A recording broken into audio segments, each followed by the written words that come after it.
प्रधानमंत्री के रूप में अपने कर्तव्यों का निर्वहन करूंगा।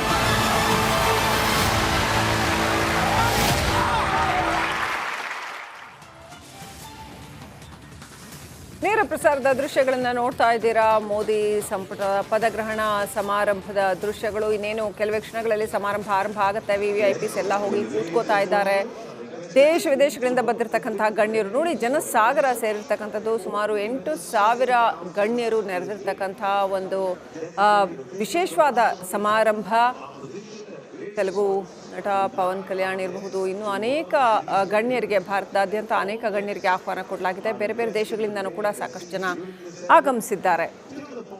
ಹೇಗಿರಲಿದೆ ಮೋದಿ 3.0 ಅನ್ನುವಂಥ ಕುತೂಹಲ ಜಗತ್ತಿನಾದ್ಯಂತ ಜನರಿಗೆ ಇದೆ. ಯಾಕಂತಂದರೆ ಭಾರತದ ಭವಿಷ್ಯದ ದಿಕ್ಕನ್ನು ಬದಲಿಸಿದ ಸರ್ಕಾರವಾಗಿತ್ತು ಕಳೆದ 2 ಅವಧಿಯ ಸರ್ಕಾರ. ಅನೇಕ ಕ್ರಾಂತಿಕಾರಕ ಕ್ರಮಗಳನ್ನು ಕೈಗೊಳ್ಳಲಾಯಿತು. ಈ ಸಾರಿ ಹೇಗಿರುತ್ತೆ, ಈ ಸಾರಿ ಸಚಿವ ಸಂಪುಟ ಹೇಗಿರುತ್ತೆ ಅನ್ನುವಂಥದ್ದು ಮಹಾರಾಷ್ಟ್ರದಿಂದ ದೇವೇಂದ್ರ ಫಡ್ನವೀಸ್ ಸೇರಿದಂತೆ ಅನೇಕ ಗಣ್ಯರು ಆಗಮಿಸ್ತಾ ಇದ್ದಾರೆ. ಸೊ ಮೋದಿ ಸಂಪುಟಕ್ಕೆ ನಡ್ಡಾ ಅವರು ಕೂಡ ಸೇರ್ಪಡೆ ಆಗಿರ್ತಕ್ಕಂಥದ್ದು ಕೊನೆ ಕ್ಷಣದ ಒಂದು ರಾಜಕೀಯ ಮಹತ್ವದ ಬೆಳವಣಿಗೆ. ಒಂದು ಕಡೆ BJPಯಿಂದ ರಾಷ್ಟ್ರಾಧ್ಯಕ್ಷ ಸ್ಥಾನದಿಂದ ಅವರು ಎಕ್ಸಿಟ್ ತಗೊಂಡಿರ್ತಕ್ಕಂಥದ್ದು, ಮತ್ತೊಂದು ಕಡೆ ಸಂಪುಟಕ್ಕೆ ಜಾಯಿನ್ ಆಗ್ತಾ ಇದ್ದಾರೆ. ಹಾಗಾದರೆ BJPಯ ಹೊಸ ರಾಷ್ಟ್ರಾಧ್ಯಕ್ಷ ಯಾರಿರ್ತಾರೆ ಅನ್ನುವಂಥ ಕುತೂಹಲ ಕೂಡ ಮತ್ತೊಂದು ಕಡೆ ಗರಿಗೆದರಿದೆ. ಕಳೆದ ಬಾರಿ ಎಷ್ಟಿತ್ತೋ ಅಷ್ಟೇ ನಂಬರ್ ಆಫ್ ಮಿನಿಸ್ಟರ್ಸ್ ನಾವು ನೋಡಿದ್ರೆ ಆಲ್ಮೋಸ್ಟ್ ಅಷ್ಟೇ ಇದೆ ಅಂತ ಹೇಳಬೇಕು.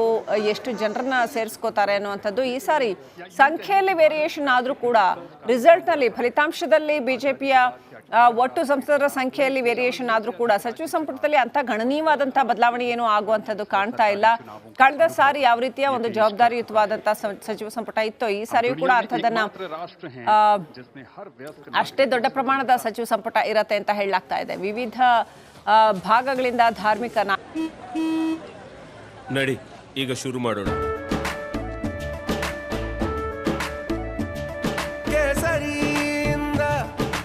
ಮನೋಲ್ಲಾಸ ಮನಸ್ಸು ಮತ್ತೇರಿ ಕುಣಿದಾಡಿದೆ ನೋಡು, ಮನಸ್ಸು ಮತ್ತೇರಿ ಕುಣಿದಾಡಿದೆ ನೋಡು.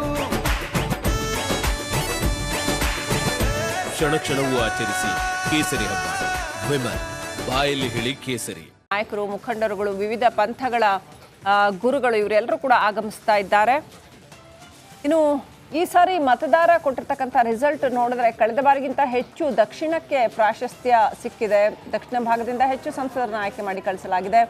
ಅದೇ ಉತ್ತರ ಪ್ರದೇಶದ ವಿಚಾರಕ್ಕೆ ಬಂದರೆ ಕಳೆದ ಸಾರಿಗಿಂತ ಕಡಿಮೆ ಸಂಖ್ಯೆಯಲ್ಲಿ ಉತ್ತರ ಪ್ರದೇಶದಿಂದ ಸಂಸದರನ್ನ ಆಯ್ಕೆ ಮಾಡಿ ಕಳಿಸಲಾಗಿದೆ.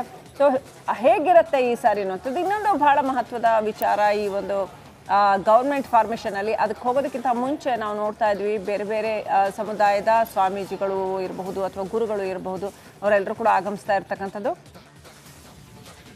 ಸೊ ಈ ಸಾರಿ ಹೇಗಿರುತ್ತೆ, ಮೋದಿ 3.0 ಹೇಗಿರುತ್ತೆ ಅಂತ. ಈ ಸಾರಿ ಒಂದು ವಿಶೇಷ ಏನು ಅಂತಂದರೆ ಸ್ಲೈಟ್ಲಿ ಇದು ಕೋಯಲಿಷನ್ ಗೌರ್ಮೆಂಟು, ಮೈತ್ರಿ ಸರ್ಕಾರ ಆಗಿರೋದ್ರಿಂದ ಮೈತ್ರಿ ಪಕ್ಷಗಳಿಗೂ ಕೂಡ ಪ್ರಾತಿನಿಧ್ಯ ಕೊಡಬೇಕಾಗತ್ತೆ. ಒಂದು ಚರ್ಚೆ ನಡೀತಾ ಇರ್ತಕ್ಕಂಥದ್ದು ಹೈದರಾಬಾದ್ ಮತ್ತು JDU ಅಂದರೆ ಬಿಹಾರ್, ಪಾಟ್ನಾ ಮತ್ತು ಹೈದರಾಬಾದ್ ಎರಡೂ ಕಡೆಯಿಂದ ಸ್ವಲ್ಪ ಪವರ್ ಹಂಚಿಕೆ ಆಗೋದ್ರಿಂದ ಏನಾದರೂ ಹೆಚ್ಚು ಕಡಿಮೆ ಆಗತ್ತಾ ಅನ್ನುವಂಥ ಒಂದು ಟೀಕೆ ಕೂಡ ಕೇಳಿ ಬರ್ತಾ ಇತ್ತು. ಆದರೆ ಪ್ರಧಾನಿ ಮೋದಿ ಅವರ ಕಳೆದ 2 ಅವಧಿಯ ಸರ್ಕಾರವನ್ನು ಗಮನಿಸಿದವರಿಗೆ ಇದೇನು ಅಂಥ ದೊಡ್ಡ ಬದಲಾವಣೆ ಮಾಡಲಿಕ್ಕಿಲ್ಲ ಅಂತ.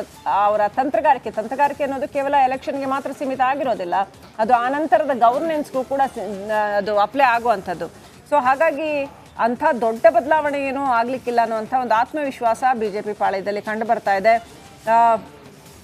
ಇನ್ನು ಕೋalition ಡೈನಮಿಕ್ಸ್ ಯಾವ ರೀತಿಯಲ್ಲಿ ಹೋಗುತ್ತೆ ಈ ಸಾರಿ ಅನ್ನುವಂಥದ್ದನ್ನು ಕೂಡ ನೋಡಬೇಕಾಗಿದೆ. ಅಲ್ಲಿ ಅವರು ಹೆಚ್ಚು ಅಕೊಮಡೇಟಿವ್ ಆಗಿ ಇರಬೇಕಾಗತ್ತೆ ಪ್ರಧಾನಿ ಅನ್ನುವಂಥ ಒಂದು ಅಭಿಪ್ರಾಯ ವ್ಯಕ್ತ ಆಗಿದೆ. ಸೊ ಅದು ಅವ್ರಿಗೆ ಗೊತ್ತಿಲ್ಲದ ವಿಚಾರ ಖಂಡಿತ ಅಲ್ಲ. ಹಾಗಾಗಿ ಇಡೀ ದೇಶದ ರಾಜಕೀಯ ದಿಕ್ಕುದೇಶಗಳನ್ನೇ ಬದಲಿಸಿದ ವ್ಯಕ್ತಿಗೆ ಕೋalition ಸರ್ಕಾರವನ್ನು ಮುನ್ನಡೆಸ್ಕೊಂಡು ಹೋಗುವಂಥದ್ದು ಅಂಥ ಒಂದು ದೊಡ್ಡ ಸವಾಲು ಅಂತ ಏನು ಅನ್ಸೋದಿಲ್ಲ. ಈ ಹಿಂದೆ ವಾಜಪೇಯಿ ಅವರು ಕೂಡ ಅಂಥದ್ದೇ ಒಂದು ಸಕ್ಸಸ್ಫುಲ್ ಆದಂಥ ಗೌರ್ಮೆಂಟನ್ನು ಕೋalition ಜೊತೆಗೆ ನೀಡಿದ್ರು.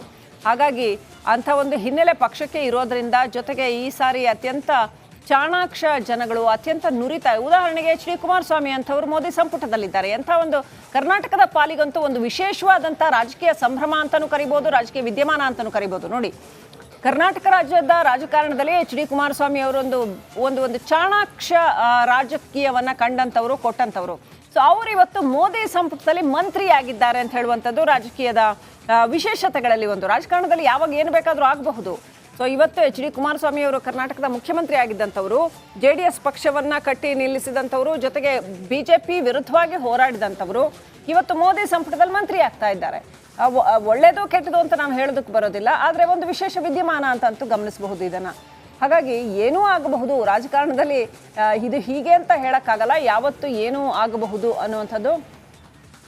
ಇವತ್ತು ಮಿತ್ರರಾಗಿರುವವರು ನಾಳೆ ಶತ್ರುಗಳಾಗಬಹುದು, ಅಥವಾ ನಾಳೆ ಆಗ್ತಾರೆ ಅಂತ ಅಂದ್ಕೊಂಡವರು ಚೆನ್ನಾಗಿರ್ಬೋದು, ಗೊತ್ತಿಲ್ಲ. ರಾಜಕೀಯದಲ್ಲಿ ಯಾರೂ ಶತ್ರುಗಳು ಅಲ್ಲ, ಯಾರೂ ಮಿತ್ರರು ಅಲ್ಲ ಪರ್ಮನೆಂಟ್ ಆಗಿ ಅಂತ.